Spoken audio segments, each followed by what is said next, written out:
Good evening, Free Enterprise fans, and welcome to another Monday night community race featuring a whole bunch of runners, a Redia hero, a bunch of summon spots. I think Rybon's channeling a ghost, and I'm joined here by John Burkhead. John, how you doing? I think Rybon might have auto-tuned his name, like, or I don't know. Maybe with all summon spots being required, but it being K main and Moon, but no summon, he's finding it spooky.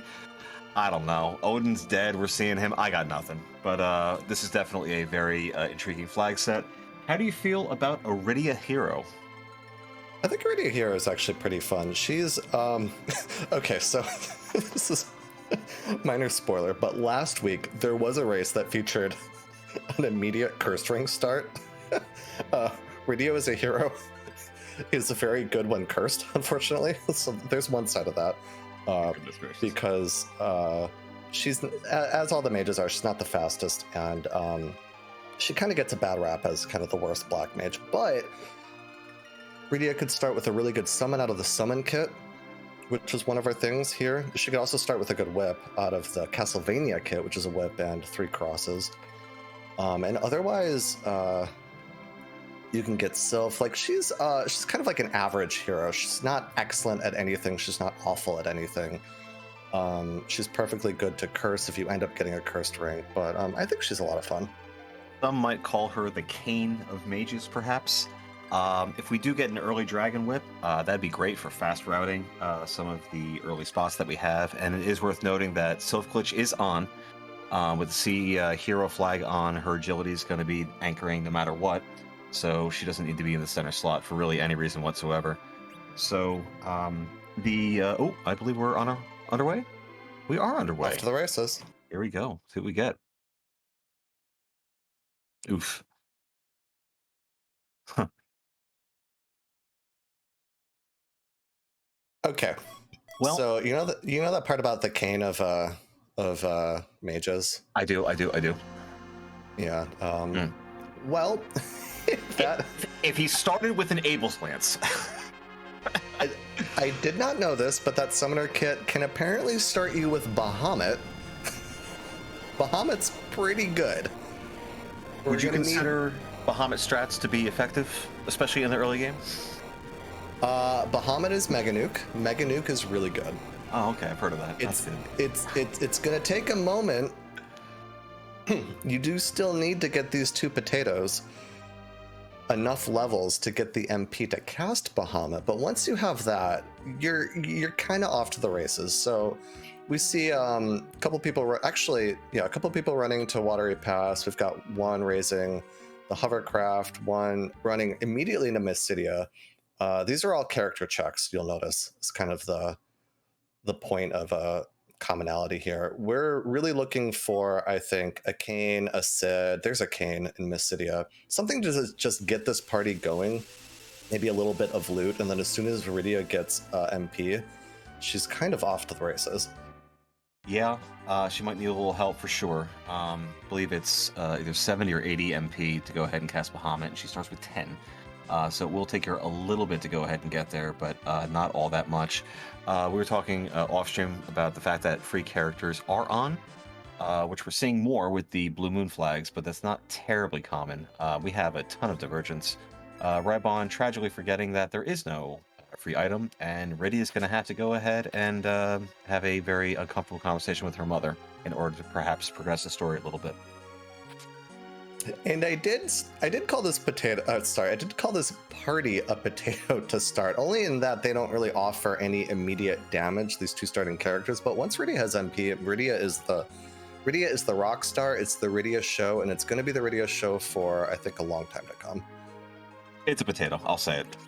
Yang early game is dreadful, and Redia, well, Dragon Whip is great, Bahamut is great, but you're right, it takes a little while to get going. I don't find that offensive at all. Early hook is interesting. There's some pretty good loot down there. We are on T Wildish max tier 6, not 7, but it is a gated character check, so that might lead to someone a little better than the free characters they can find. Yeah, I want to say Fusoya and Edge, but especially Fusoya are in that pool. Yeah. So hitting that gated character check is pretty useful. Also, hitting an exit mage would be nice. You are in kind of a funny situation where it is better. I don't know if it's better. It's pretty viable to not run down the hook route immediately and just kind of get all your overworld done because you have so much power. But Rex getting rewarded immediately, finding Edge, and finding out that it's either the Baron guards or Kaipo soldiers as our hook route Rubicon boss, which is free. Yep, I did not check the item shop that's early available with Evelyn. There are 2 tier 5 items there. So if you have, excuse me, if you have hourglasses or if you have coffins, you know, you're in great shape. But I don't believe this is Sineki, which means that Edge is going to come loaded. So you have 2 fast characters. Rydia is not normally fast, but the Dragon Whip will make her fast, and Edge, of course, is quick. You can absolutely shred the early game right now. Oh yeah, Rex especially is kind of ready to rock and roll. Another kind of interesting wrinkle about filling out your party right away with Rydia as the hero, really with any hero that you have, the hero is always the hero always ends up either at par or a little bit slower than their other party members. They can be faster, but this one won't be. So when you're trying to blarg everything very often, other party members can actually get in your way. Yeah, we haven't seen a lot of white mages. I think we saw a Porum in there. You know, oh, speaking of, there's Rosa that Rybon's going to find. I don't know if he's going to want to break up the twin magic early, and Yang goes bye-bye. They figure out a way to take out what can be a potentially awkward spot for Ashura early on. Only 2 stars. Go ahead. Oh, sorry, I'm cutting you off. Yeah, How sure is really dare you. awkward. Sure is really awkward here. Twin is going to help a lot, but she still like has just enough health compared to the damage that you output. That what Rabon's trying to do here is what we call a life lock, where Ashura, he did the bluff and then the twin. Okay, that did a one shot. Otherwise, and he wasn't. I think he wasn't certain if it would kill, which is why he waited for the life one, because then Ashura can get locked kind of into casting life one over and over. It's really a heads up. I love that Cubs just used a Grimoire for Bahamut, which will probably help to get Rydia the MP so that she can go ahead and cast Bahamut. So Cubs is the first one to take out one of those Evelyn traps and gets a what could be a useful Siren. Yeah, pretty heads up of Cubs to head over to Eblin. Eblin Castle's a little really feels out of the way when you're trying to pick up character checks and go to other places that have loot and characters. But with those trap chests, getting rid of the MP kind of gives Cubs pick of the litter of what he wants to do now. 100%. So depending on how much he picked up, he's menuing much too quickly for my eyes. 82. And with this tent, yep, Cubs is ready to go and blow up the game. So he could go ahead and take out Ashura here, maybe go to Fabul for the free heal, maybe go to Baron Inn for the free heal. Like, he can go ahead and chain a few things together so that that MP doesn't drop. So Cubs is in very good shape. Yeah, Rex Banner finding just Indra for the Hobbs random summon check. Ashura or Sylph, actually especially Sylph would have been pretty useful since Sylph is free to cast with the Sylph glitch. Right. But it also just gives you back access to this mountain, so you can loot and then take on the boss. Rex just found a Ninja Blade in the back of Hobbs, so as if that edge wasn't already ready to go ahead and do a whole bunch of work. Rybon fighting Vivalis, and even when the magic defense is high, Mega Nuke tends to go ahead and take care of it anyway, so this shouldn't be a problem for Rybon. Yeah, Val in a number of spots, especially early game, has very high magic defense, and actually that was pretty awkward that Mega Nuke just barely could kill. Really, most spells would just deal 1 damage, but Bahamut is strong enough to pierce that, but didn't quite deal as much as he was hoping. Gonna have to either get her MP or bluff up Palm a bunch, try twin cast. It's gonna have to puzzle through the rest of this damage. Actually, the Nuke just came, so he'll jump and then cast, and then he'll be done. Correct. So it's a lot of divergence, a lot of people having very different opinions on how to go ahead and get started here. It's going to be curious to see how quickly they can go ahead and get underground. Are they going to find a magma key? They pointed out in chat that both hourglasses and coffins were for sale in the shop. So really, it's just worrying about that king queen spot. And if you can get a Bahamut cast off, it's very likely that Bahamut will go ahead and take out who's ever in that spot. So it's going to be interesting to see how quickly they get underground, or if they look for the magma key, or what they're going to do next. Yeah, I'll also be interested to know if any of them are going to choose to skip any checks. Like, for instance, Rybon has the Earth Crystal there. May choose to skip it because it's a longer check and just choose to go underground instead. Though it's always a gamble to do that. Wonder if we're going to be raiding that treasury. Again, with max tier 6, we are limited a little bit in terms of the things that we can find. But we can certainly find some nice gear for these characters. Yeah, it's still early enough that the treasury, I think, is going to have value. And actually, Zot will have 2 gated character spots, so that's 2 shots at a Fusoya or an Edge, or even just some other useful party members. Like, you'd always be happy to find a Cecil, so I wouldn't really be surprised to see Robin go to Zot earlier than later. Nope. We have Zoe. Oh, good to see her. It's been a minute. Staple of the community. I'm assuming used an hourglass because otherwise those stalemen would be doing what they do to me constantly, which is kill me. This trap chest is the absolute bane of my existence, but it does appear that they used a hourglass, so it'll be interesting to see the loot that they get. And this is probably also a play to go ahead and get Vers, Rydia enough MP to go ahead and use Bahamut for future checks. Yeah, the Staleman fight is always funny. It's just it's always ruder than you think it is. It is just always worse and ruder, and doesn't offer the value that you want for it. The quality of the trap is not that great. Getting the experience in the party is valuable because it just happens to be here, but and just a rune ring for the trouble. Rune ring is not a bad piece of mage armor though. Nope, definitely not. It's a nice little wisdom boost. I think that Rydia might have even gotten a slingshot because the twins start at 10. I think Kane starts. I think Palom. I think Yang starts at 10. I forget who else is in there. But that might have been actually double XP.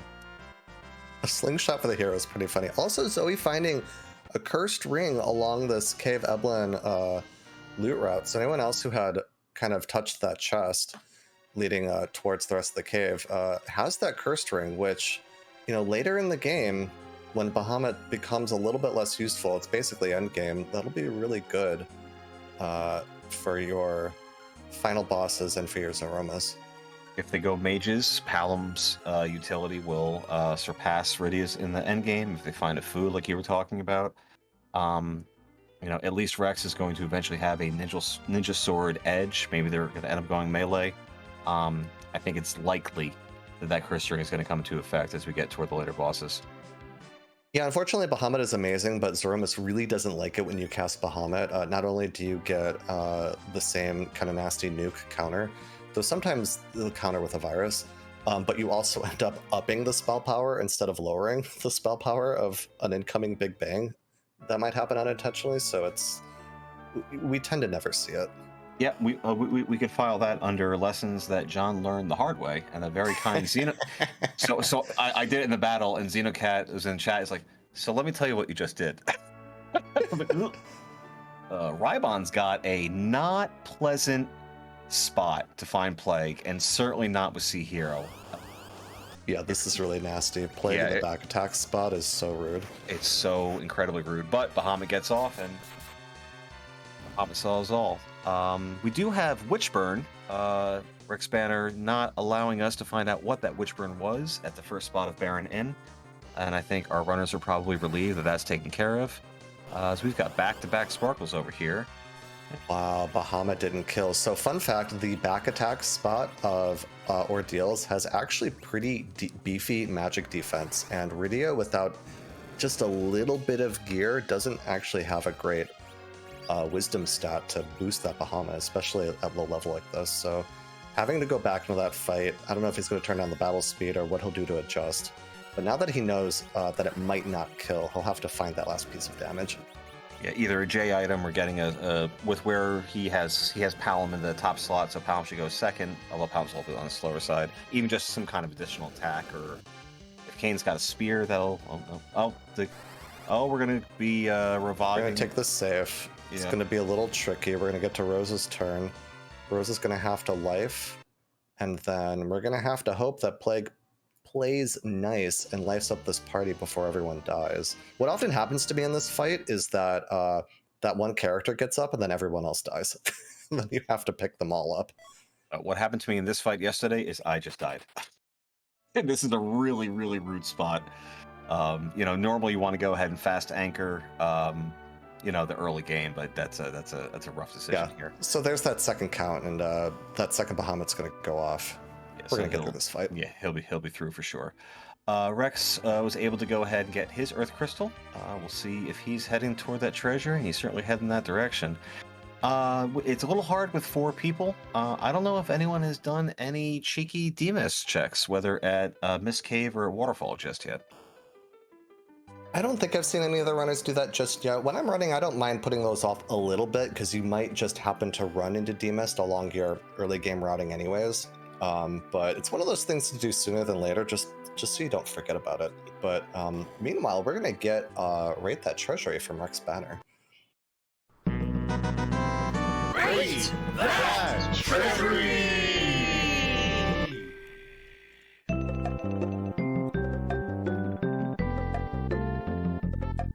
Give that an edge out of 10.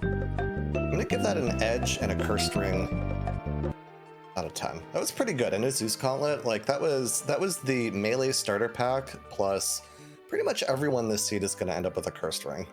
I get a feeling. It's pretty nice. Yeah, early Earth Crystal on T Wildish. I think it's extremely likely that people are going to go ahead and check it for sure. Yeah, it's very likely like Rex and I know for sure Zoe both already have that cursed ring, but for any of the other runners in this race that might not have looted Cave Eblin as deeply. Also, This is some Bahamut on Bahamut violence. Excuse me. You hate to see it. That crystal armor. Once we find a Cecil, we have Rex going up. Rex is heading up. Zotz will have another 2 character checks here. That crystal armor might get sold. We're not on sell quarter. So when we do get underground, we'll have 3 shots at picking up sirens. We've seen a lot of mages. So the ever so famous Possum Morpheus 30 sirens in a dream might be funded in large part from that crystal armor. Yeah, it could very well be. Another notable thing out of that treasure was actually a crystal ring. Crystal ring offers really great defensive bonuses and that agility boost. Really just helps you with agility manipulation. Great on Rydia at the moment. Meanwhile, Zoe at the top right here, finding a Tella with that Sound of Ruby. Happy to actually, I kind of missed if Zoe took Tella or not. Tella's pretty good for utility, but it's hard to say. I think Tella's utility goes down a little bit on a Sea Hero flag set. I think in the early game, having access to Berserk and Blink and Cure 4 and even some tier 3 spells that can kind of go ahead and cheese some of the earlier bosses, as we have another Sparkle at Zot 1. Another benefit to Tella is you throw a Curse Ring on him and he's good to go for the rest of the seed, or you can just put him down. Of course, you can't do that for agility manipulation when it comes to Sea Hero. So I do love myself some Tella. The utility's wonderful. It's just he's not quite as useful with the Sea Hero flag set. Yeah, he's better with slower heroes than faster ones. So yeah, Zoe did go ahead and take that Tella. Something that might be on her mind is that Tella still does facilitate a D-Machine grind. Yeah, Zoe says, you know what, I'm okay without the Tella. Because Kane is pretty useful here. Yep. Rex, remembering now that a lovely little side effect from Pale Dim is that Pale Dim will cast Quake when you cast a summon against it.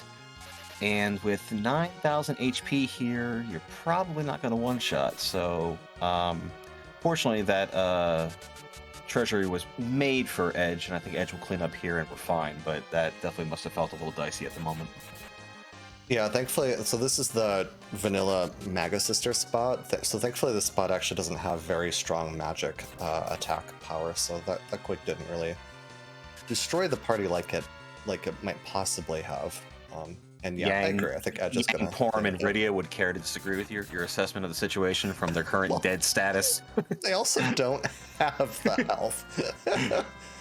And Rosa, I don't know. Rosa's just bae. I'm not really sure what she did to survive that, but She might have something. she might be wearing that crystal ring, actually.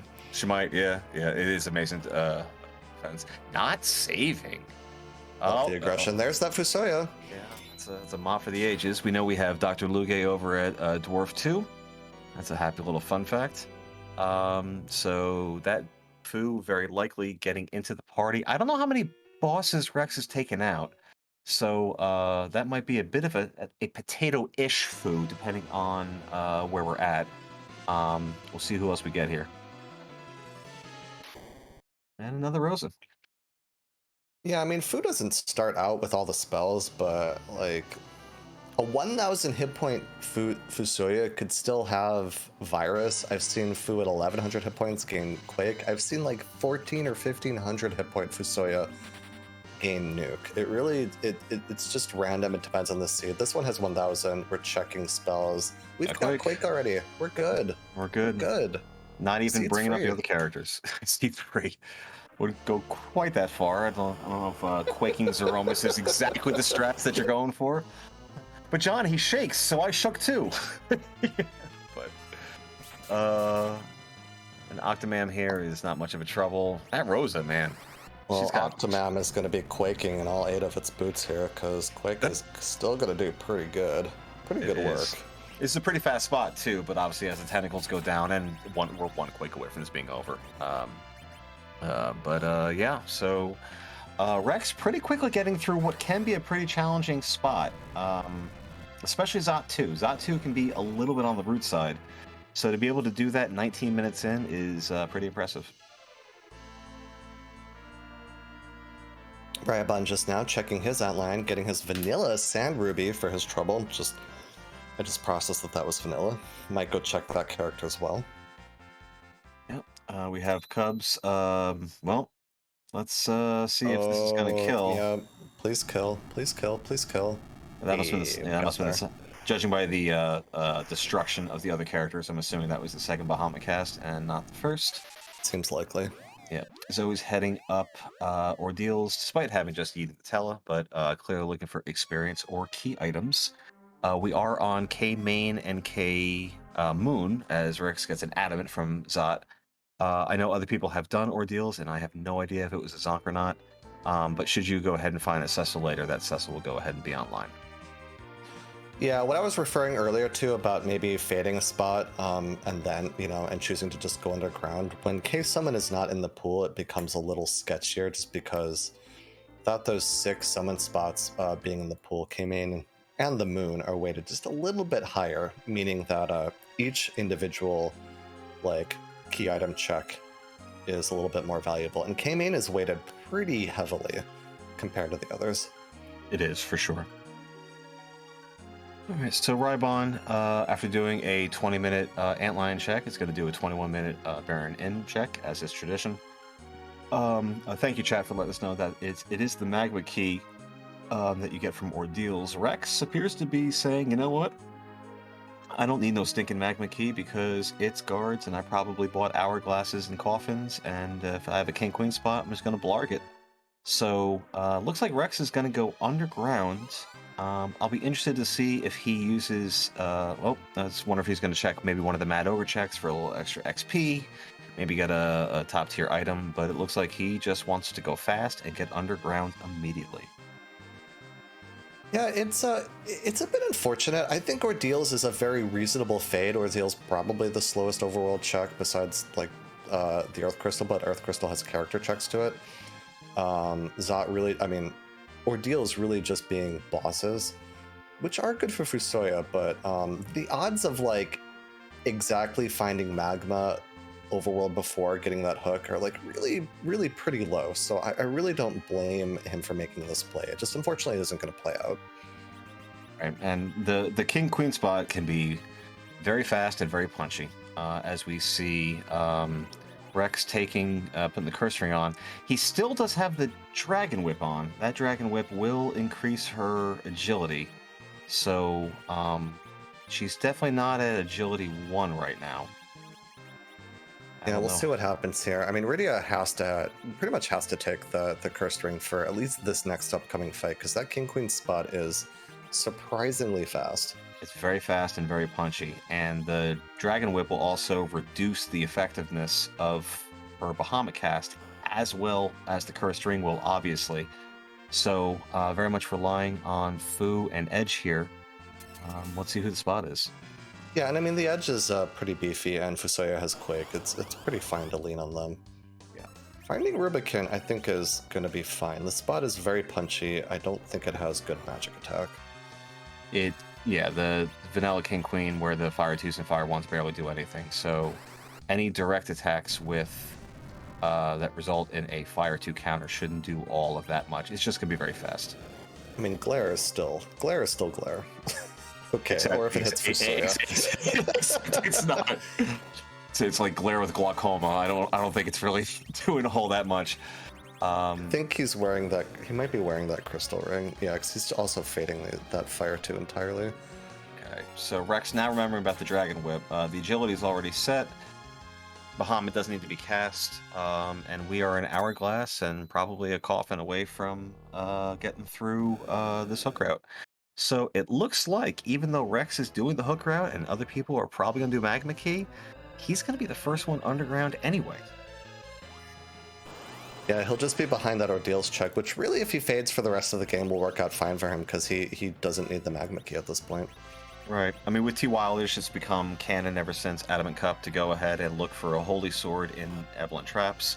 We have seen one Evelyn Trap taken by Cubs, which was not an Excal or a Crystal Sword. There are no Adamants in the flags, I believe, so that's not going to be a thing to look for. So, you know, the likelihood of even if you find a Cecil, if you don't have any gear for him, what's the point? Yeah, so looks like Rex is trying to get stone strats going to work here. Might not have bought hourglasses or coffins. Bahamut might still be pretty tanked, but the 3 soldiers don't really have a lot of health. No, you're just losing the XP. That's really Okay, he might have re-equipped before this fight, and then stone might hit too. If it does, yeah, okay, we get the full experience, which is pretty helpful. Absolutely. That off slot Tele, man. I don't know. I don't know if it's bad luck or if I'm menuing wrong. I mean, I was doing a practice seat earlier today. I cast exit in the middle of it. Like, clearly, maybe it's my menuing. I don't know. But good for Rex. I'm not jealous at all. And we have concurrent underground access at 25 minutes. Zoe using the Magma Key. Rex finding a pitfall. And progression continues. This does give us access to a minimum of 2 required spots in the Fey March as we look at the dolls at the top of tower. Rex getting one tiny little leg up from the others here. Notice that the dolls are at the top of tower. That is completely free with really just Quake, but a Bahamut also. So that's something to put in the back of your mind if you're thinking about doing that check. Are you a fan of Keyless Tower? I'm not. It's hard to be a fan. It's hard to be a fan of a check that takes minutes of your time to do. But when it's K main K moon, and every K main check is just a little bit more valuable, and you know that that one is very quick to do, I'm more likely to be interested in it. Versus like if it were Valvalis, or if it were Golbez, or if it were a Blue Robe, which could be the Alt Gauntlet. Right. The reality is that, you know, it's a lot of HP, but it's not the hardest spot in the world. But when that HP gets spread among 6 dolls, you know, 1 Quaker, 1 Bahamut, and especially with this party, and you're through.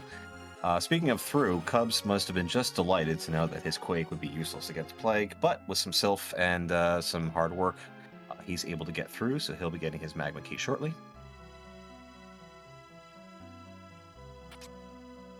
And Rex finding our pan. That is one of our required items. So this flag set, this is the Summoner's Tour. I believe we didn't actually name this when we started. This is do all of the summon spots, and one of them in vanilla, the pan bonk, gets you the Sylph summon. And so that is one of our required items. So we are a Darkness Crystal and a Baron Key away from Go Mode. Because Baron Key will open up the Odin spot, and Darkness Crystal allows us to go to Cave Bahamut. All right, what are we hoping in the Fey March for the King and Queen here? I don't know. I don't have any ill will toward any of these people, but you know, I don't know. We Okay, could go. but if you're a viewer, you're If you're a like, just what viewer, is? Yeah. then I'm looking for Ogo and Baigen, obviously. I mean, come on, you know, especially on Sea Hero. I think we've seen Ogopogo. That was an outline, Oh, right? oh yeah, yeah, that's true. But there's I'll, plenty of rude things left. I'll go Baigen in the Leviathan spot. That's always a good time. There are those sirens. Yeah, Wyvern unfortunately also found up Baron Inn. I think chat might have seen what Witchburn was. There was a little bit of chatter about that earlier, but I believe it was Tongue. I think both of us missed it. Oh, Yeah, tongue. yeah. Okay.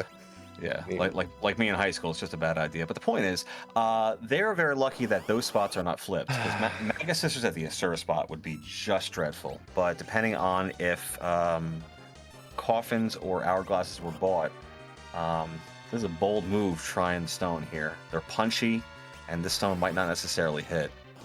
Well, he's got the hourglasses and coffins, but hey, what do Stone I gets know? the work done. Yeah. And Rydia's going to get the XP anyway. Zoe, with one with 1 hit point per, is using the hourglass, can go ahead and get everyone back up, and we'll be through that as well. Zoe must not have done their Earth Crystal check because there's no foo, so these levels are probably very welcome. This is almost like an early grind. I'd be surprised if they didn't do a life glitch here to get a little extra. Yeah, and there's that there. Yeah, so two of our runners on screen here actually made their fades before doing their underground access. Rex fading Ordeals and Zoe fading Za, which are the two slow overworld chucks, so it makes sense. It absolutely does. Bahamut not quite getting the job done here. Well, as we said, as you move your way, further and further down, its utility, does go ahead and decline a bit. So it's not terribly shocking. They locked out. These spots are fast. Yeah, both the king and queen spots are incredibly quick. Which I know that you have a cursed Rydia and can go ahead and regulate it that way, but Bahamut is still your primary source of DPS. So it's tough and tricky. But Zoe is through. The Bahamut means they can't life glitch, but it's still going to be a nice inflection of XP for their characters. As Rex is, I think, gearing up for the Leviathan spot. The Maga Sisters, I would say, is something you don't want to do really right away with this, in many cases, but having Bahamut, having Quake in Rex's case, really kind of changing the calculus here. The Rune Ring offers mage protection. Restoring also probably very handy here. So yeah, we're going to go ahead and take this on. Yep, Rabon maybe trying to get Fu over to Quake and is doing Dwarf 2. We know that, or Dwarf Castle, that'll be 2 bosses. We do, speaking, there's that Baigen, who might be a little bit punchy. We know that it's going to be Dr. Luge in the 2nd slot. Rabon has that knowledge as well because he did complete the Earth Crystal. And I believe Warp Glitch is on. No, it's not. That's a lie. So there is no Warp Glitch here, so they might have to go ahead and do Luke at some point. So there's that Baigen. Baigen at Dwarf 1, this is, as Martin likes to call this is mini Ogopogo. This would be extraordinarily rude, except for 2 things. 1, Quake, 2, Bahamut. It still punches hard, though, with Rosa going down basically immediately. I wonder if... I apologize. If this Bahamut goes off after... See, I don't think the Bahamut's going to hit the arms now. So I think center Baigen's going to go ahead and die. Now they're going to be at a race to go ahead and try to take out the arms before they explode. Or no, actually didn't kill the body. The body has the spot has like 8,000, 9,000 health, something like that, and for Baigen, almost all of it gets put into the body. The arms still have enough health to take out like the Palin, because the arms will explode if they don't like literally explode themselves. But the Quake kind of takes care of it. Also, Rex taking care of the Maga Sisters. Well done. For his case on being off wasn't ever going to be a key item. but does get a Dragoon Spear for his struggles. Should if one of our parties has kept Kane and they do eggs, that'll be a very quick way to do that grind with that Dragoon Spear. Yeah, Dragoon Spear is surprisingly versatile. It could take care of the eggs down here. You can also do gold dragons with them, and there are a few bosses. One of them is already gone, the Pale Den, but there are a few bosses that are also dragons. Wyvern being another, also gone. The Dark Dragon form of Dark Elf is out there. That is weak to that spear. And so most importantly, it's nice to have. It makes a glorious sound. You feel phenomenal every single time it goes ahead and it's like, oh yes. Kane might not be average for a hot second. It has an amazing sound effect. It does. Speaking of amazing sound effects, the sound of, punishing Yang for saving the underworld, smacking him in the head with a pan. And that's going to be another objective for Rex. And for his violence he gets, another edge weapon. I believe that's double Murasame now for Rex. Pretty well kitted out edge there. Yep, maybe a little slow because the Mura does take off some agility, but still the damage is going to be fantastic, especially in conjunction with the Zeus Gauntlet that they picked up from the treasury. No, I mean it's quite strong, and I mean Edge is still the fastest party member out of this team, especially for Rex, who didn't keep that cane. And I mean, you find some Bacchus, you get Edge going, you get over Rydia, of course, being the hero. You can't really get her to be faster than the rest of this party, so it kind of takes some turns to get to her. So you get a Berserked Edge going, and then you get Bahamut casts, and I mean that's really going to be your strap for probably the rest of the seed. Yeah, until you get to Z, of course. So we have Rex doing some smart routing, knowing at some point he's probably going to have to turn into Tail. So he's just going ahead and, while doing the Enterprise switch over from the Falcon, drops off the hovercraft to go ahead and save some time. Rybon gets his Darkness Crystal. So Dwarf Castle, hard required. And that's not a very attractive check. So Rybon is a Baron Key away from Go Mode. Yeah, Dwarf Castle being a bit slower, only rewarding a character, no warp glitch on. It'll often come down between that and Keyless Tower about, which you choose to do. So could see like Rex choose to do Keyless Tower over Dwarf Castle just because he knows that fight up there is basically free for him. Yeah, we're going to see what happens. Yeah, the runners that did the hook route are probably more inclined to go ahead and do Keyless Tower because they know it's just the dolls up there. So Rex I mean, you never know. Yeah, I don't know. I've been burned. I hate Keyless Tower, but I've also been burned by it many times. And all four of these runners are absolutely outstanding. So you can be certain that the plays that they make will be routed in good routing and in some strong logic. Well, I've never been burned by fading Dwarf Castle, so Do I sense is that a whiff of sarcasm I feel through my headphone? Is that what that is? No, because your voice jumped about 3 octaves as you were saying that. it's fine. No, not at all. Speaking of tower, actually, now we're definitely going there. Rex getting from the pan check, turning it into Sheila. I'm not sure if it was the first or second, but has his tower key, definitely incentivized to run to the tower now. Yep. Rybon picking up 25 sirens. I wonder what he's thinking about doing. So Rybon, Baron Key away from Go Mode. He's got all the sirens for all the grinding and all the land. Rex is going to give us something new to look at, more than likely. Nope, I'm lying. Oh wait, when did Rex get the Baron Key? Oh, so Sheila must have been Baron Key and Tower Key. So when he eventually does Dwarf Castle, unfortunately Tower is not going to have anything for him. When he eventually does Dwarf Castle, he'll be in Go Mode. So this is No Mode. We are in No Mode at 37 minutes. Yeah. All right. So let me ask you. We've got a Fusoya, right? Okay. And it's possible that we're going to go ahead and Rybon especially, because Rybon's about to be in Go Mode. Okay, so Rybon just spent, his family's inheritance on 25 sirens, but we have 1, 2, 3, 4, 5, 6, 7. We have 7 key items. Baron Key's going to be 8, Tower Key's going to be 9. It's going to be 9 key items. Do you think Fu and Friends? Or do you think, let me try to get 10 key items, do my grind, and then just win this game? I think it really just depends on your inclination as a runner, and if you found like the Star Veils and other things you might want, like Tier 3s that kind of help facilitate Fu and Friends. I know folks that are very good at Fu and Friends and would certainly lean that way because you don't really need much setup versus 30 sirens or whatnot to get like a full mage reflect party going on. But I think it's kind of going to be down to runner preference. There's options here.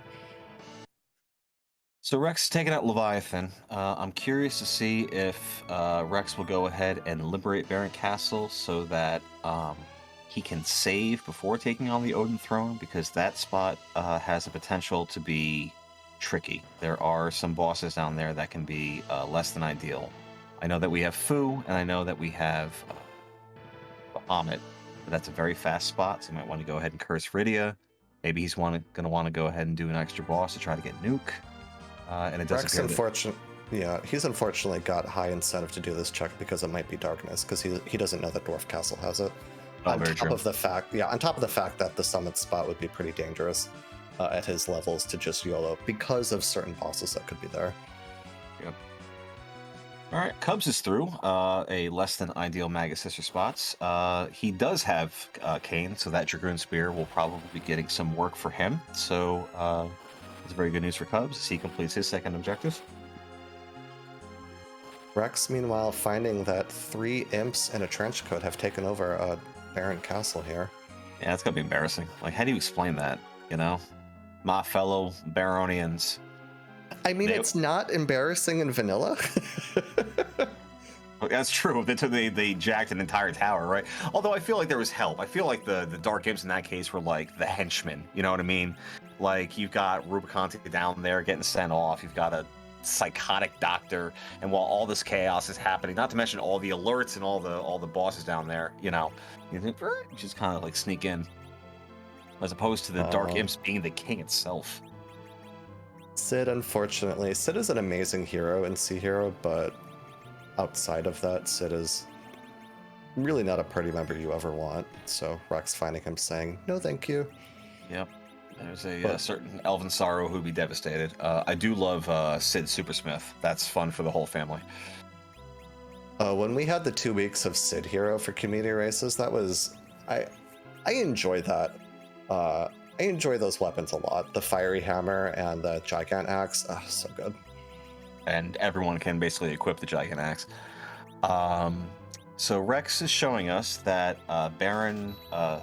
the liberating Baron Castle provides us with the Luca key, which I believe will get Rybon to 10 key items. So I wonder if he's saying, let me go ahead and try to get 10 key items. I'll take care of the things here. He's got his 25 sirens. And honestly, you know what I forgot about? We have a Dragon Whip. We can probably go ahead and do that to go ahead and crack the eggs. That might be the fastest way. Yeah, it's interesting. He could be incentivized to check that for a key item. He could be incentivized instead to complete Cave Bahamut last, get his crystal for his 10th key item, and then take on gold dragons with hourglasses. Though the number of sirens he bought kind of tells me maybe otherwise. Though when he bought those, I don't think he was only at like 7 key items. So we'll see. He is liberating the throne before getting to Evil Wall. That is not great for the runners. Wonderful for us. Yeah, Fusoya just, I think, just now learned Nuke at that Baron throne fight. Pretty handy to have. Gonna Zerk up an edge. Rydia, when we get to her, will cast a Bahamut. Should be okay, but it's a little dangerous. The other way you might want to think of this is setting up with Blinks first to be a little safer. We'll see what happens. Yeah. Hey, Solaris, you're really, really good at this game. I've watched a lot of your seeds. Can you explain why Rybon just cast Chocobo? What did he cast Chocobo against? A Dark Imp. Chocobo, like the summon Chocobo? That would be it. Miss menu? It would have to be. probably. Yeah. Because it's so easy to hit that when, because the spell over would be Bahamut, right? Yep. So, Guessing that's what happened. okie dokie. Looks like Zoe is in grind mode with 1, 2, 3, 4, 5, 6, 7 key items. Also, it looks like they are using Quake to go ahead and get through, maybe until there's enough damage multipliers on Edge. They've got 31, so we might be headed toward Nuke here. It's a little unfortunate because with the Dragoon Spear, this will be going a lot faster. You know, very, very heads up to go ahead and curse radio, so that Palin's in the top spot, so that Palin goes first. But this grind is between the key items and using Quake. It's not going to go quite as quick as some of the other ones we might see here tonight. Yeah, so Robin went ahead and took a gamble to take that 10th key item and is very rewarded for it. Going to run over and just pop his eggs immediately now. Really well set up for finishing this seed. Unlike, unfortunately, Rex here, who has not done Dwarf Castle and has just found all these key items to take him away from there. He's found the tower key, and he knows the top of tower is free with the dolls, so he's very incentivized to run there for 2 key item checks, and then he might even feel priced into chasing that Luca key since he went ahead and did Baron Castle. Yeah, probably getting a free heal from the Pot of Life. I mean, like we said, no warp glitch, right? Are you really looking for characters at this point? You probably have your party set.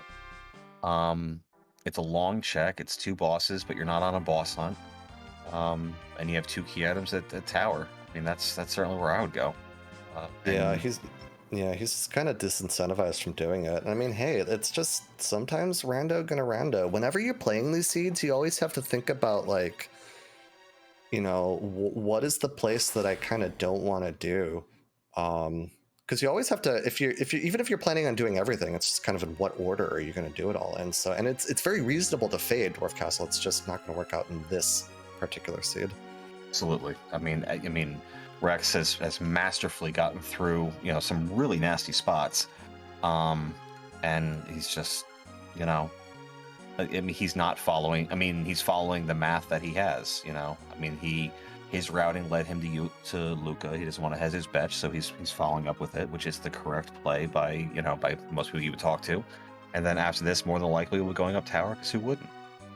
Yeah, and Zoe's following for math too, because doing the grind that V's doing at 7 key items is because you're not really guaranteed to, like, Zoe can't possibly know that suddenly 10 key items are going to show up if you do, Baron Castle and whatever else is on her way. So, like, it makes sense also to take on all these sirens now. It's just unfortunately not going to play out as well as what Rybon is doing, who happened to hit taking that gamble on a 10th key item.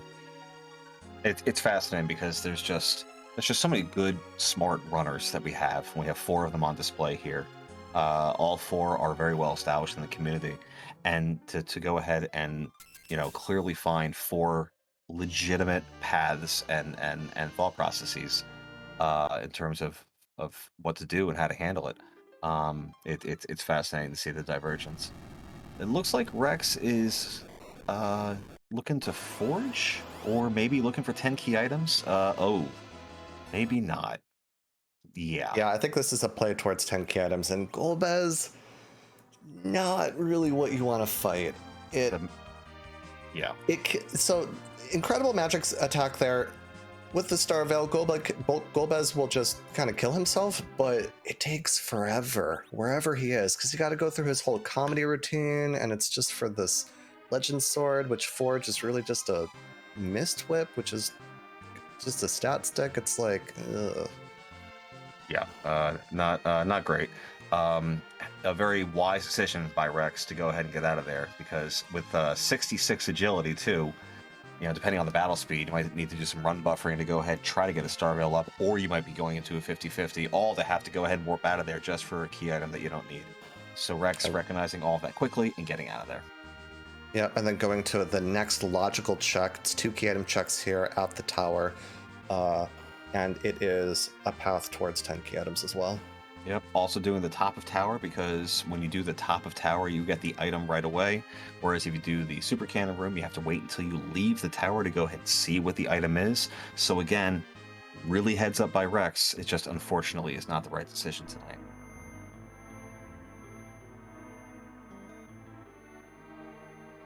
Rydia taking a nap and getting levels for Rybon, because the experience will keep mounting up with C Hero.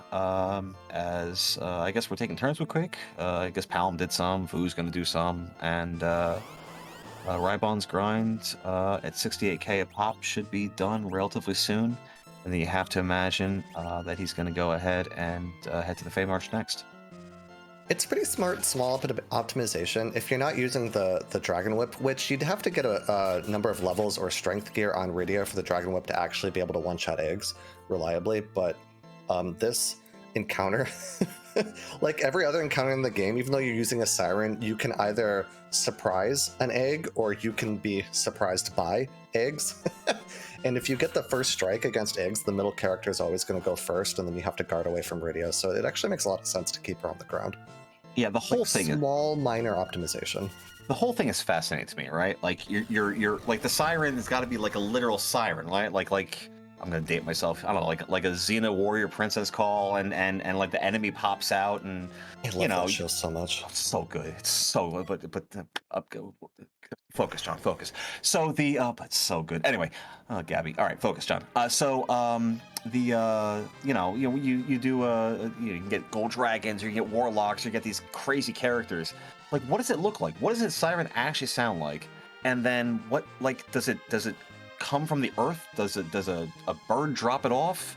Like, I understand being surprised by it, like the first time, because why is I have questions. I've got it. I just imagine standing in an empty open field, like pulling out the mega horn, blaring it, and then the egg either like falls from the sky or like burrows from underneath the ground. Yeah, and then you just don't know where it shows up. I guess. I don't know.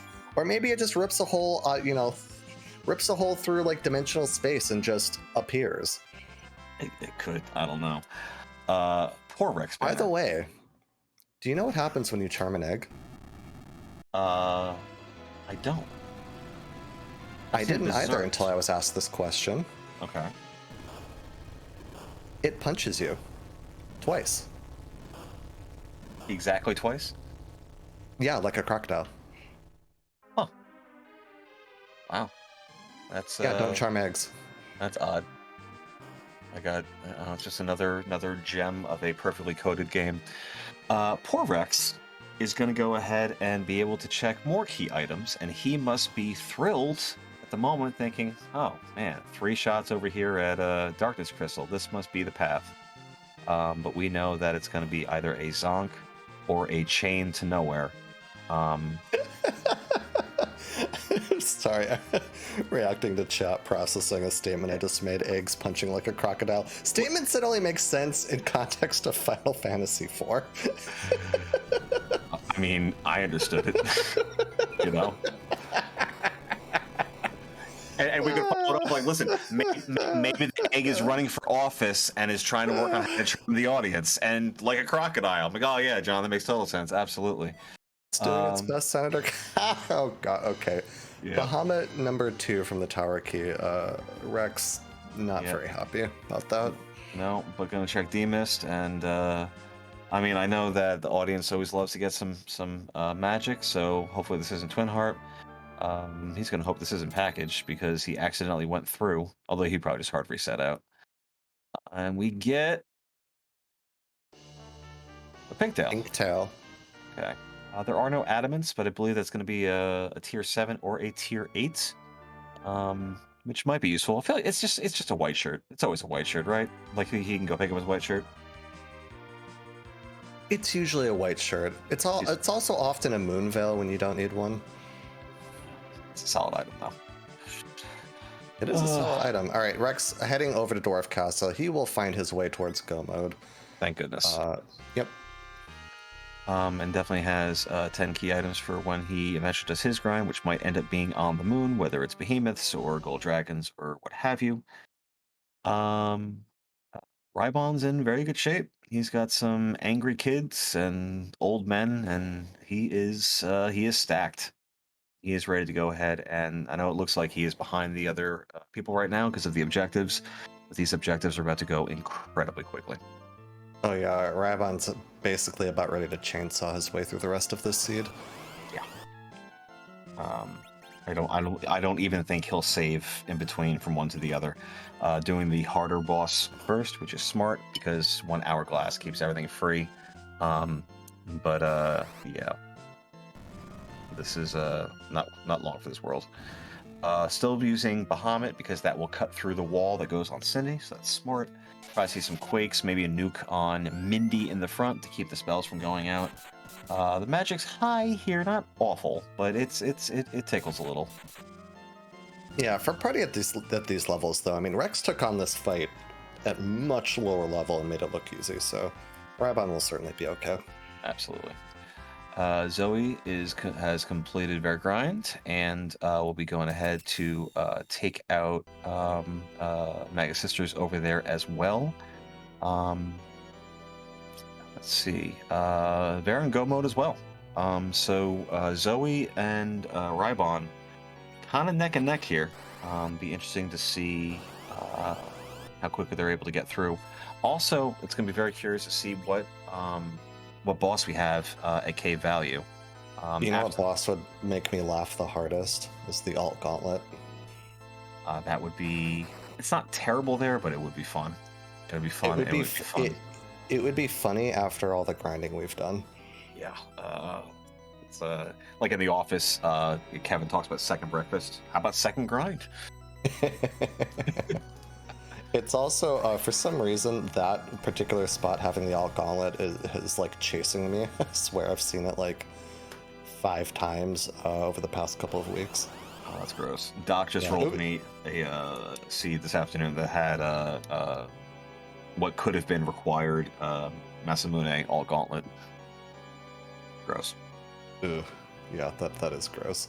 Chat's smartly pointing out, by the way, that for anyone that has not done a grind, like Rex hasn't quite yet done a grind, if they happen to check Cave Value, and I've actually done this in a race before because I was thinking about doing Behemoths or taking on Gold Dragons, so there's a couple viable grind options there, though Behemoths for this setup probably not when they have Sirens, but you could peek that boss, and then if you see it's a blue robe, you know it's Waterhog or the Alt Gauntlet, so you end up taking it, and it could end up being like a free grind, basically. It's kind of neat.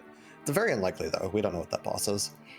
I remember Zoe and Possum had a the XP is not terribly high at Cave Bahamut, but Zoe did an orb grind at the Ribbon Room, and it was awesome.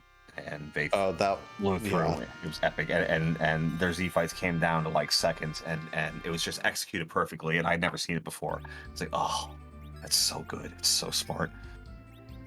So Zoe, now resident dev and just treasure of the Free Enterprise community, also has a grind calculator that V made some time ago, and one of the few proponents of doing a Ribbon Room grind. So either off of the Maga Sisters or the CPU, and the Ribbon Room being kind of one of the only really viable spots to do that. I would say either spot on the Giant being kind of the other really amazing EXP spot. Yeah. Looks like Rex has 40 Sirens. That's probably enough. That's a number. It is a number. And are we going to get Poison Grind? Ooh, I've heard of Poison Walk, but Poison Grind, that could be fun. Like the little girl from Willy Wonka that ate became like the blueberry.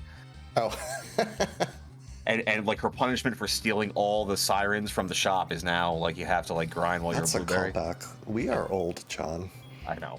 Also, I was the very proud director of Willy Wonka Jr. at the middle school I work at. Thank you very much. Yeah, I know. He can mismenu and route horribly in seeds, and I can direct middle school musical theater. How do I do it all? With a lot of help and copying the choreography off of YouTube. Thank you very much. I love that. Oh, man. Zoe is going to go ahead and get to the Barren Throne. And then head up to the moon. So it looks like Rybon might be ahead by, maybe 2 minutes, 90 seconds, 2 minutes, a little bit. I'm incredibly curious to see what the boss is up there, because at Cave Value, as I'm sure you of course, and people listening might know, the magic is incredibly low, but the punching is incredibly high. Um, but there really aren't that many punchy bosses left. We've seen a lot of the rude ones already. Yeah, and I mean, Nuke really solves a lot of your problems. Valvalis is already gone. I don't think there's much left that's difficult. There's just stuff that's annoying. CPU might be the most annoying, but even then, CPU being one of the few spots where Medio is a pretty viable strategy, by the way. Yeah, might be some double medio going on, or maybe even triple if they've got a Hallam over there. Um, yeah. Also, I love that. Forget exactly what you said, but another free enterprise quote: "Nuke solves all the problems." Like, well, maybe in today's world, I don't know. But as Zoe nukes Leviathan into oblivion, solving various problems. So maybe you're right. I don't know. We'll go with Nuke solves problems in free enterprise. Okay, that's a solid qualifier. Leave it. Much less dark. In terms of like syntax, maybe it doesn't roll off the tongue quite so well, but it makes me feel better, that's for sure. Oh my goodness gracious. Oh man. All right, Well, so we have Rybon. Oh, no, you're right. say, well, we have the briefest of moments. Let's shout out the Restream team real quick. So we got, of course, Brickety Brick here, also aka John Burkhead, doing comms with me. Super appreciated. But the behind the scenes folks, super important, if not more important, because otherwise we would just be speaking in the dark to nobody. Got Neobari doing the restreaming and Dubbler doing the tracking. Give everyone a follow. Yeah, tracking 4 people is difficult. Yeah. So Dubward, certainly the MVP, and the process for restreaming is, I would imagine once you get the hang of it, is okay, but it's a tremendous amount of work, and it's all done out of love. So very, very grateful. And if you all have not watched Solaris run, you absolutely need to. It's a clinic every single time. I've learned a lot from watching, and I'm certain that you could too. And then once in a while, you watch me forget Dwarf Castle, and horrible, horrible things happen. But what's important is that you've moved past it. Not sad about it. No. Also, follow John Burkhead. Give him a follow. Definitely runs a great amount of free enterprise. Great personality, fun person, and a dad and a music teacher. I mean, come on. What more do you need? Oh, how about a DKC? Sounds amazing. How about thank you, but how about a DKC? I mean, we're fine, but this would have been scary. It would have been awful. Yeah. Damage. Oh, like we're through, like we're fine, but that would have been just the worst. So Rybon will be in go mode in about 1 hour and 1 minute. Zoe not far behind. Looks like Rex is done with his grind. Cubs is about to find his darkness crystal. Our runners have all had wildly different routes to where we are, and they're really not that far apart. Rybon is clearly in the lead, but not by much. What would have been especially delicious is if one of our runners had found the pass in a chest, because it is P chests with this particular flag set. But I do not believe that anybody did. I don't think so either. It's certainly possible, just because 4 people looting, keeping eye on them is pretty difficult. So it's possible someone might have sneaked a pass up on us, but I also doubt it. So yeah, everyone's kind of converging in to the same point here. Also keep in mind, folks, there are 12 people that are running this race. So 8 other folks off the air, but on Twitch, are also in this race, trying to hit first, and nobody quite yet has won there. So we might be getting looking pretty good for first place. Maybe, we don't know. We have no idea. And while these are incredibly skilled runners, the Z fight is certainly never guaranteed. It's not likely that anything would go wrong. Things can get a little wonky with Sea Hero, and I don't think we saw any silk webs, as Rybon will say goodbye to Second Edge. But it's certainly never over till it's over. Right. So doing the Fu and Friend strat, which was well on the table. You've got the Curse Ring for Rydia. That can be sketchy if you kind of lose the thread of the fight, because you have to navigate it pretty carefully, as far as keeping wall on everyone and getting the nukes out and knowing when to stop doing the damage, so that Saromas reflects the rest of that damage onto himself to finish himself off. But at these levels with this party, which is basically going to be hybrid for, I want to say at least Rex. It's hybrid or it's full reflect. With this health level, I think they're really going to be pretty safe. Yeah, it seems most of our runners are pretty mage heavy, which is not surprising given the characters that were found, plus a Fu, plus a Rydia hero. If anyone is relatively new and listening to us and wondering what we're talking about, the Zeromus fight has all of his hit points are not programmed in. He refills, and because the game is perfectly coded, there's a way to go ahead and avoid the refill by reflecting spells against yourself. There's a tipping point around 43,000 damage done. So we might see maybe some manual melee damage with Edge kind of working toward that, and maybe he'll just stop at some point. I think it's likely that with most of our runners, we'll probably see a reflected kill to avoid the refill. Yeah, and as Possum in chat is pointing out, with the mage strategy, so long as you've got a number of mages sort of charging their spells at the 26, 27 agility point, basically when all the mages tend to be around each other's same speed, same agility, the fights tend to work out just pretty okay. Yep. So you could uncurse Rydia if you want in order to be a strong contributor to this fight, or you could just play it safe and curse her and rely on pretty much everyone else. I think either of them are viable.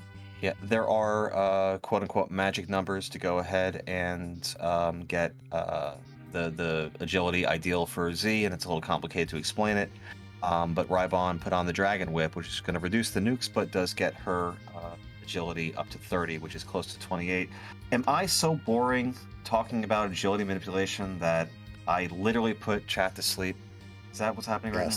My God, I mean, yes. I mean, okay, sometimes I need hard truths, but you could have said it a little nicer. I mean, you're just like, yeah, John, yeah, you're on Restream to be interesting. Get it together. All right, I'll digest that. What's up with these Z chats, Solaris? No, of course not. They're not for you or for me. They're for Zeromus. This is our big bad. This is our final boss. This is a boss you don't want to find in Barren End. You do not want a big bang to your face. So instead, we always put him here at the very end. And instead of what boss this is, we instead ask who he is. So John, I want you to ask the magic question. Why, thank you. Whose butt are we gonna kick tonight? And there are ancillary questions that have become canon because FE loves its memes, and I'm sure we'll see them over in chat about hats and butts and all kinds of things. But we do have approximately 9.3 billion different sprites to go ahead and choose from. So as this Christmas, I do what I can. So I'm not really big on exaggerations. So as a result, let's go ahead and see which one of our amazing sprites we have. I always hope for the creepy ones because there's not that many of them. They're all pretty terrifying. Did Rybon just nerf with the Bahamut summon? So he's charging Bahamut. Bahamut will not nerf. Bahamut does the opposite of a nerf, but it will deal a pile of damage, and then you get a nerf off afterwards, and it'll be okay. This could be for the memes. This could be it's just a great load of damage. I don't know. It's fun though. Well, there's the first question. Also, that sprite's adorable. It looks like if a Smurf. The Yeti. I know, but if a Smurf was an X-Men, like if Beast was like TVG, that's what it would look like. Man, you do not see Bahamut against Z very often. This is no. I mean, we called it at the start of this is what you don't want to do, but Rybon, being an incredibly skilled runner, knows how to navigate this. Yeah. Okay, so it starts with a virus. Maybe it's always a virus. I want to say that what this counter changes throughout the fight, but so long as we get a nerf off afterwards, with some other spell. I mean, it looks like everything else is good. Is it possible that the first one can nerf no matter what? I don't know. swear, I've been playing this game for over a year, and every day I learn something new. And I have never. Yeah, oh, there, okay, so there's it the is. direct Okay. nuke. So, I mean, the way this works is that there's a spell power that Zeromus has, right? And when he is casting Virus or casting Nuke, the way that they programmed this, they chose to either tank or raise his spell power to make those spells like Virus or Nuke do the damage that they want to do. Because, like, Nuke is a very dangerous spell. They want you to survive it, so they tank his spell power to the floor in order to do it. And then the script just sort of, I would probably say incorrectly, never sets the spell power again until after the Big Bang comes out. So that's why the first Big Bang you can always nerf and there's no weird timing to it. Afterwards, Zeromus has this like, I set my spell power part of the script and then I cast Big Bang, and you end up having to nerf sort of after the spell power is set. Breath in chat using the word cryptozoologist, and I'm amazed. That's a phenomenal word. Like, I didn't know it was a word. I'm going to use it in casual conversation now to try to seem smart. I don't think we'll see any kind of healing whatsoever after that nerfed Big Bang. I think we're just going full blown reflect. I think we're going to hit our 61,000 and be very, very done very, very soon. Yep, I agree with you completely. And was that a swag direct nuke to go ahead and do the kill? It was. It sure is. Rybon with the swag today between Bahamut and a direct nuke to kill. He's feeling good tonight. Yep, and big GG's to Rybon. He is our winner of this community night race with an official race bot time of 1 hour, 8 minutes, and 48 seconds. Big GG's to Rybon, and I'm sure we'll get him for an interview actually right now. He is here. GG's. Hi. Thanks. So Bahamut. Yeah, Bahamut. I did not know if Bahamut was going to nerf that first Big Bang, so I threw a second nuke out there just to be sure. Wait, okay, do you want to know what happens? Apparently he casts Virus, and it's pretty weak. Yeah, but do you know what he does with the spell power in order to cast Virus? I guess he drops it, right? No, he raises it. Oh, so it would be very bad if I had not cast that nuke then. That is correct. But very smartly you did. Okay. And that's, well, I lesson love learned. that. I am taking that away from this particular seed. One lesson every single seed. Do not There you cast go. Bahamut. Do not cast Bahamut on Zeromus. Listen, before we put the VOD up, we'll edit this to be like, so you can go ahead and redo the audio. Be like, I know. It was calculated. I knew what I was doing. It was for the fans and for the memes. Absolutely. Well, you know, everyone's got a thing, right? PK's got his own chest, you know, right? And then we got the Penguin Air special. Now maybe we have the Rybon. You start with a Bahamut and then you nuke after you nerf afterwards, and it's fine. Maybe this is your long-standing legacy on top of being ridiculous at this game. I mean, on the bright side, it worked out with timing because Rydia can't. I couldn't just immediately cast a nuke with Rydia to, you know, nerf or to reflect it because simply, or Zeromus was still going to be immune at that point. So I figured that was my best option right now. It has a delay on it. Let's try casting this, and well, I'm just lucky that I decided to, you know, cast a nuke immediately after. Well, I mean, you very smartly decided you weren't sure and you know, kind of doubled down on let's be safe. And I mean, that's part of, I think, what makes you a really fantastic runner. But otherwise here, though, I don't know. How'd you feel about the seed? I feel like that was a waste of time. I mean, I know Fu was up there and it was great, but it took a fair amount of time, and the moon being so haunted, go mode being available so early for pretty much everybody. I don't know if that was the right play or not, but it did get a 10th key item. It made the grind a little faster, so maybe it wasn't so bad. But otherwise, the seed was pretty straightforward, and you know, moon being haunted and everything like that. I'm sure everyone will be finishing very shortly. Yeah, everyone's sort of converging on kind of the same point, but there's actually a lot of different routes that folks have taken. It's very interesting. Go ahead, John. Yeah, no, I apologize. I'm sorry. Yeah, I think if and when you watch this back, you'll see there's just people all over the place. Did having Fu and not fully powered, did that incentivize you to go do Dwarf Castle where you'd have 2 boss checks? I have to admit, the reason I do Dwarf Castle, at least when I have like a Rydia hero, because I really want to get rid of her white magic spell ability. Like that messes up my memory so much. Yeah. I'm like, go away. So I I mean- prioritize Dwarf Castle in that case. Okay, I mean, it worked out very, very well, obviously. I think you were the first one to go ahead and find Darkness, and it definitely helped you wait until 10 key items before you started to go ahead and do your grind. Yeah, I pre-bought those 25 sirens. When I bought them, I'm like, I really don't want to use this many. Please let me find 10 key items. Let's go do there, and maybe I'll find something there. And thank goodness for the Luca key. Yeah. No, it was you were efficient as you always are, and I know that you say going to Zot seemed like a waste of time, but it might not have been God routed necessarily, but you were incredibly efficient as you so often are. So GG's, man, it was awesome. Thanks. Yeah, it was a very quick seed. Thanks Neobari for rolling it. I guess he had somewhere to be tonight. Slayers, that's all I got. Do you have any more questions for our winner?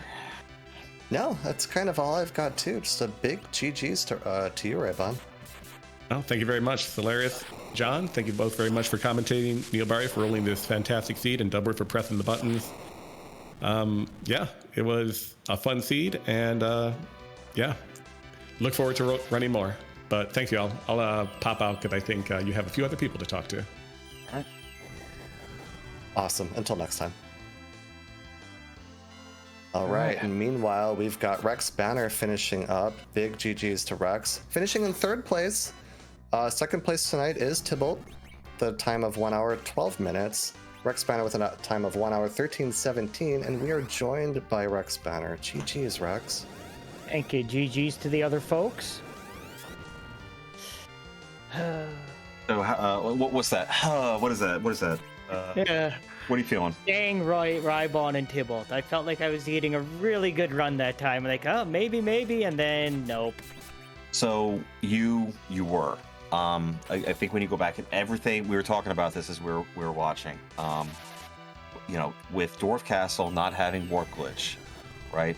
And it's not a highly incentivized spot for you to go. Your routing was absolutely pristine, and your execution was fantastic, and you took down bosses in nasty spots with relatively low levels, and then you followed the math. You followed where the density of key items were, and the fact that you were so close to Rybon, who didn't do top of tower, didn't do keyless tower, didn't have to go ahead and check demist.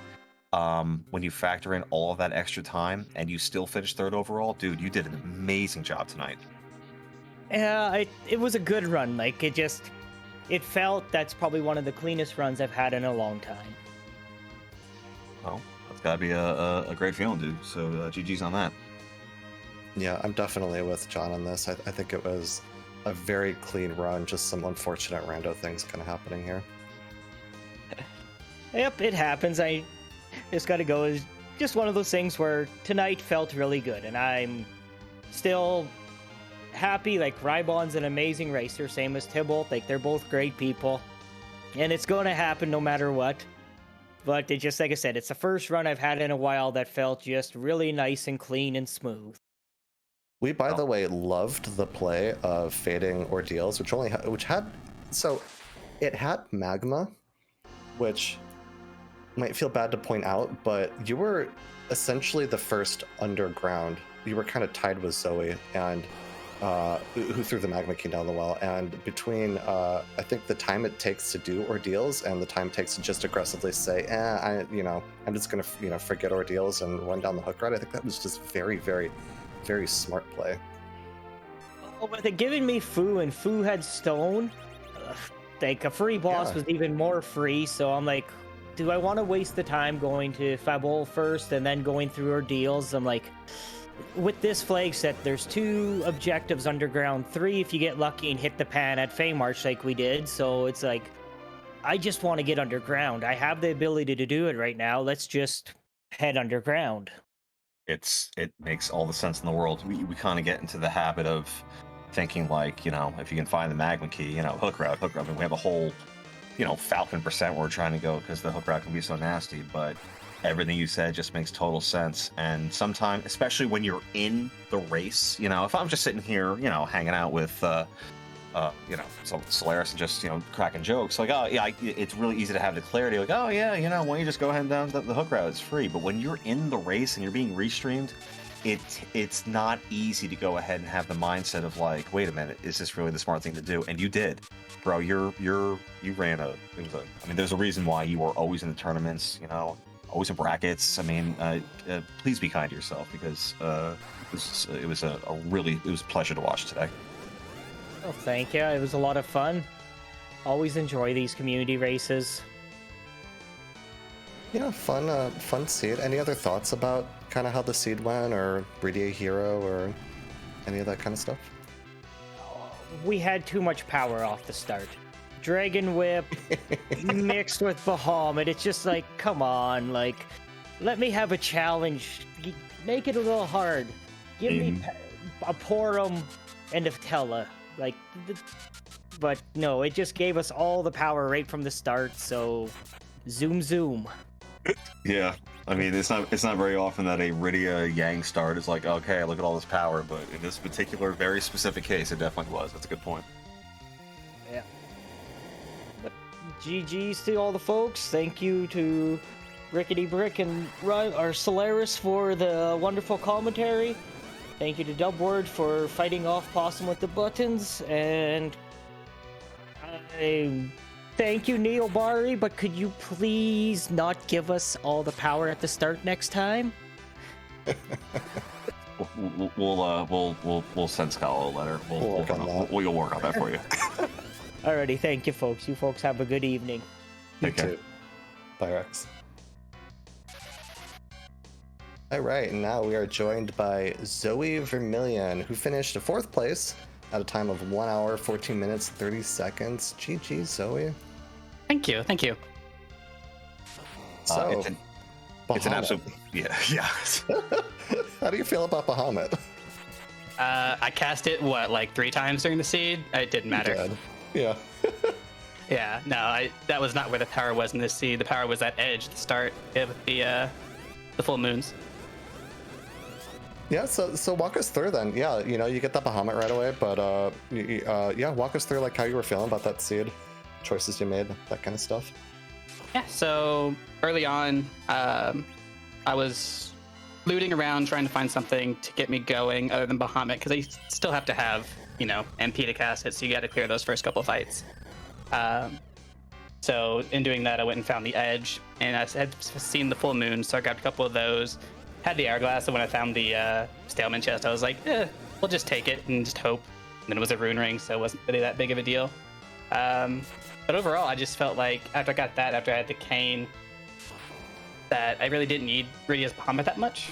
I think the most impactful cast of it was during the Mag Sisters fight, when the fight was almost over anyway. So, I see Cubs found a Fu and a Rosa. No idea what they were, because I got go mode relatively early with my checks. I kind of speed routed the seed and was fortunate on that front. What is a check that has 2 characters behind it that we often don't like to do? Oh, Zot. Oh, gross.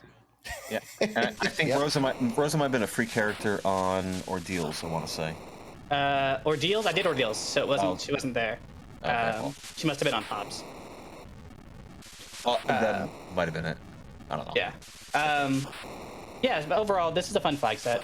I hadn't played it before. When I booted up the race room and joined, I booted up the seed and played it for like 25 minutes just to get a feel for the looting, and then just dived into the race. Happy with my finish.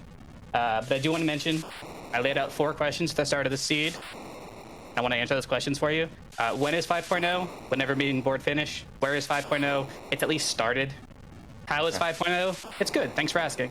And who is 5.0? Fortunately, 5.0 has not achieved sentience, so who is not an adjective or an apt descriptor of him.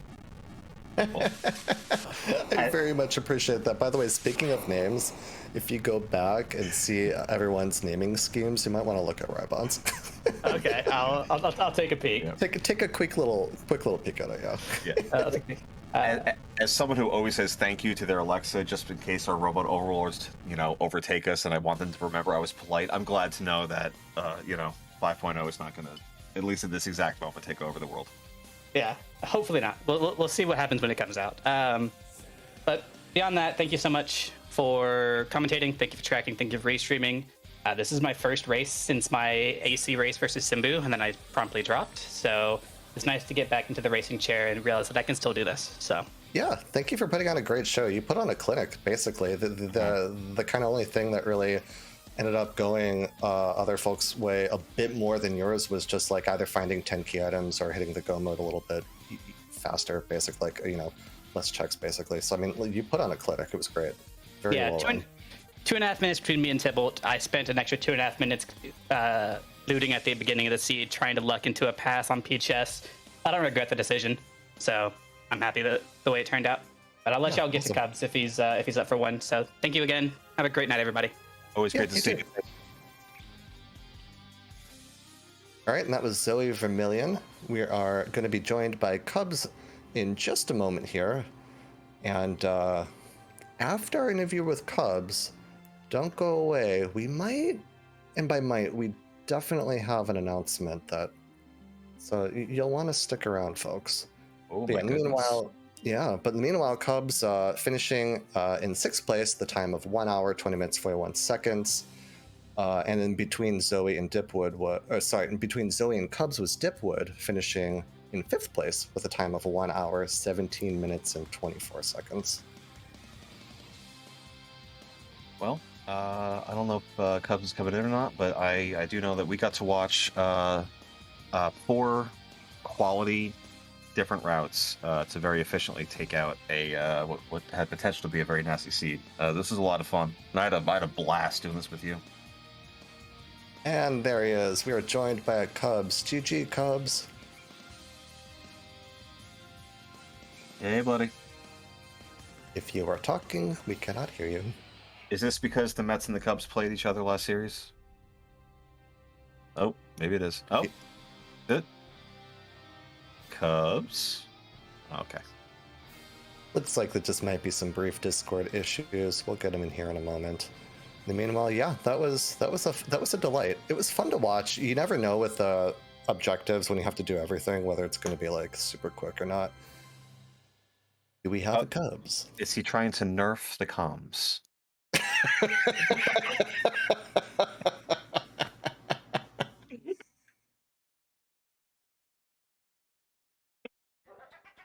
That noise is gonna the little is gonna be in my head like all day. I'm gonna be just like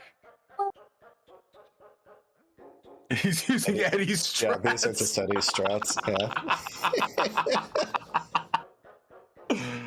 Oh man. The Cubs? Hey buddy? Wait, it's the Discord noise, but instead it's the slow noise from Pale Dan. Can we make that mod for Discord somehow? Oh my god. Please. That'd be an amazing wacky flag if they, you know, Right. take some of the sound effects that we know and just go ahead and you know. Oh, I heard lighting up. Wonders of technology. Ah, technology. We have won over technology. We have a Cubs. GG, Cubs. GG. That was a nice jet in disguise, wasn't it? Yeah, it sure was. How'd you feel about it? I'm getting a little tired of last location and go mode on this flag set. But other than that, it just followed the chain to finish pretty much. Yeah, finding the key items that take you away from Dwarf Castle, unfortunately, is a thing that happened to. I'm imagining a number of runners. It definitely happened to Rex as well on Restream, so I know it's kind of frustrating when it happens, but you did a clean run. I loved that early Eblin play. Can you talk to us about that for a moment? Well, I saw the. I was just wanting something for Kane, and then I ran into the Grimoire, so I figured, all right, we'll take a shot, and that was a real nice intro I got the first time. Yeah, super helpful. And then I mixed up which chest was the trap chest, so I was gonna go looking for the other one. And it's like, okay, we'll try it again. And it's like, oh, well, okay. I see what this thing wants me to do now. yeah. It told you, hey, you have Blarg. Yeah, Blarg Online, go. oh man, that was awesome. Yeah, no. I think if you go back and rewatch, we keep saying the same thing over and over again. that it's a lot of there's a ton of divergence, just an absolute massive amount of it, but yet you all ended up kind of around the same time. Doing Dwarf Castle with these flags is not a highly incentivized spot. You know, everything all four of you did was incredibly logical and clean. You know, no real messy wipes or anything like that at all. And that can be tricky on a hero stat. You can really get into trouble.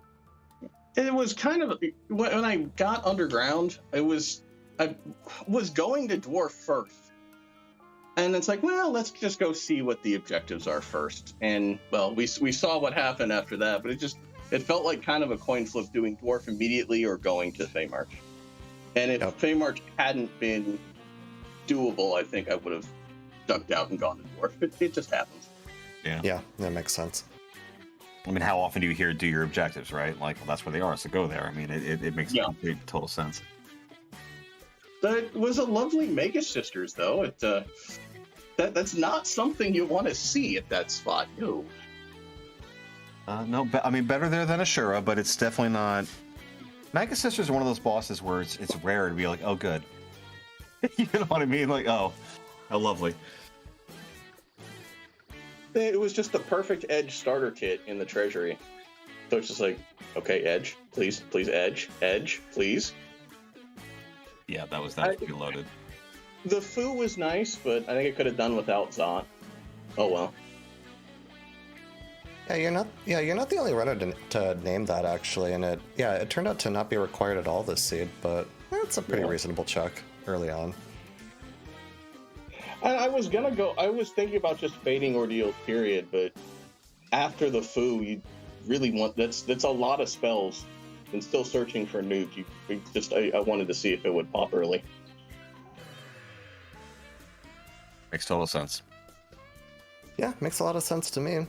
It's kind of all I got for questions, though. You got anything else, John? No, that's it, man. Thank you so much for showing us how it's done and for volunteering to be restreamed. And it was just an absolute. This is the most fun I've had in weeks. Just sit and watch you guys do your thing. So thank you so much. I appreciate you all having me.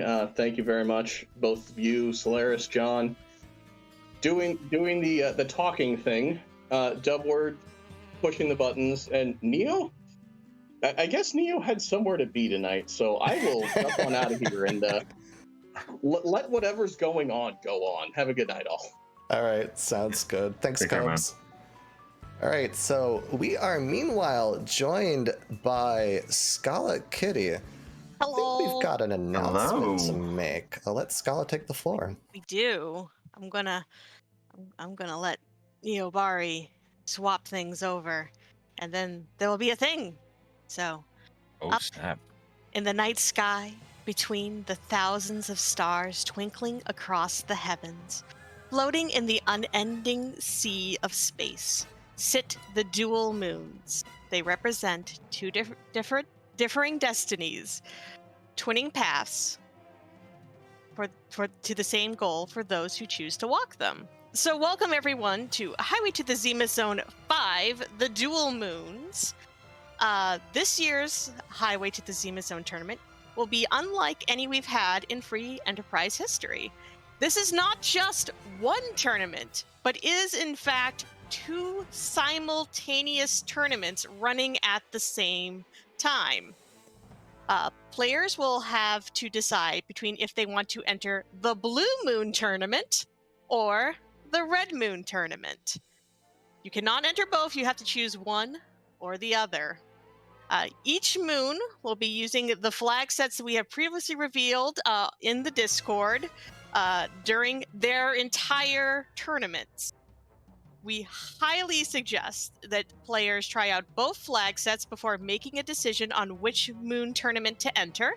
Our admin team will be running a number of trial async races to provide plenty of chances to experience both flag sets. You also can either DM Discord RaceBot with !ZZ5blue, or you can DM Tricker with $ZZ3red, and those two bots will roll seeds for you.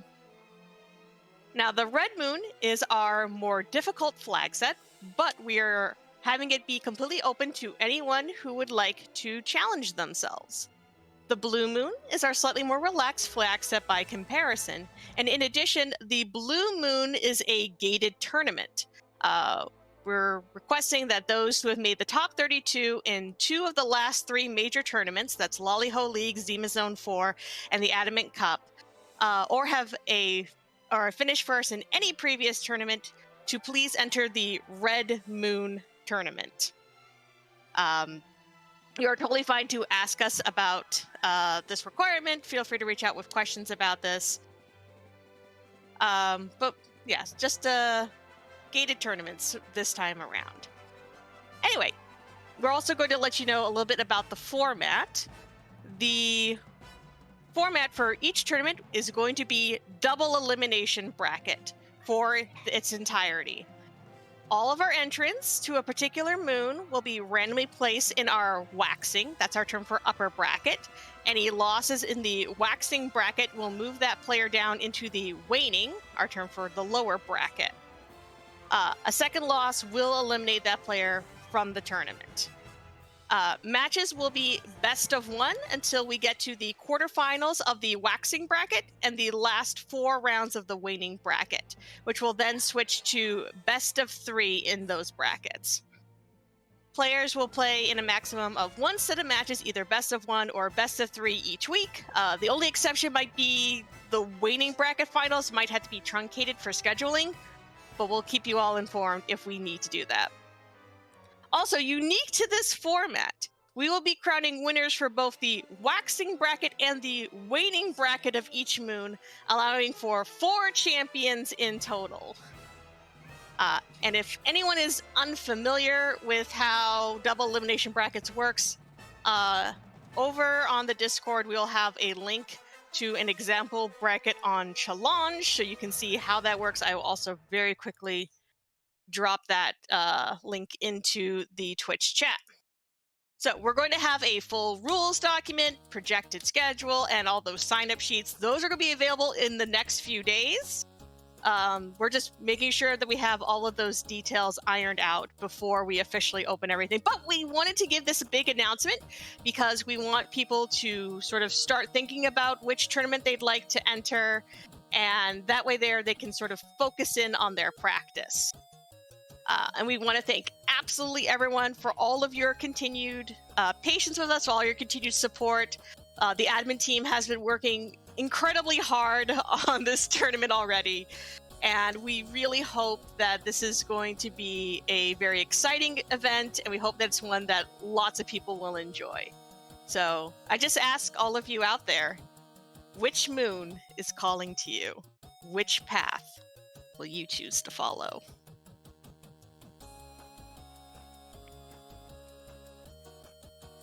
That's all the fancy words I got. All right. Those are all the most amazing of words. I am so hyped for this tournament. This is going to be epic. Yeah, it's going to be so much fun. Oh my goodness. So for anyone that is not a part of the Discord and you don't understand what on earth we're talking about, please go to the Discord.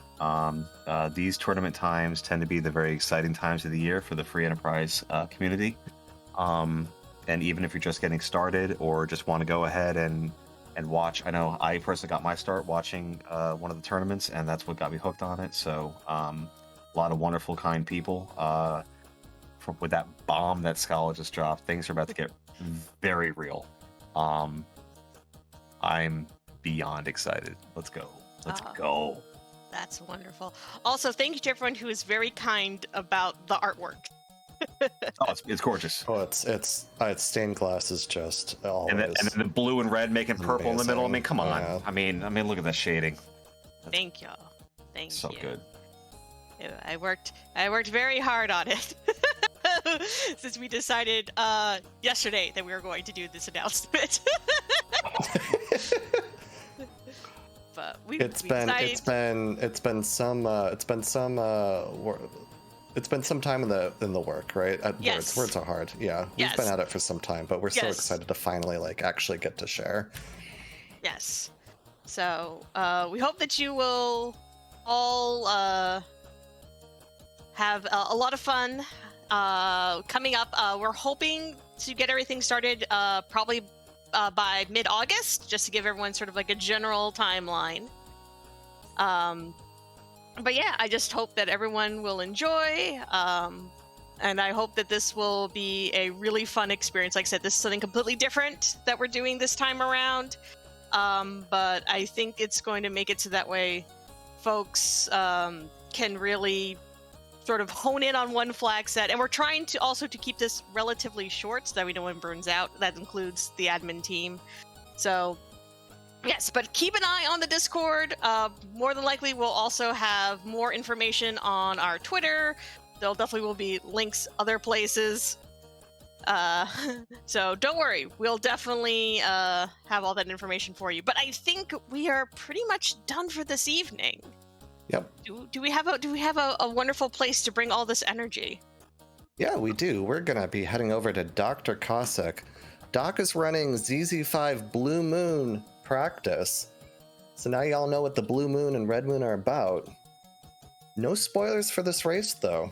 But feel free to talk about tourney stuff if you like. Also, Yeah. tell him let's go Mets. Tell him it's from John.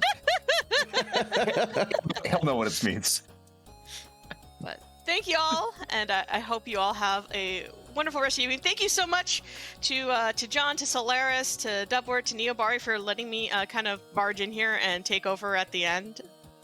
Oh, But, of course. But I look forward to seeing y'all on the moons. Good night, everybody. Bye, y'all.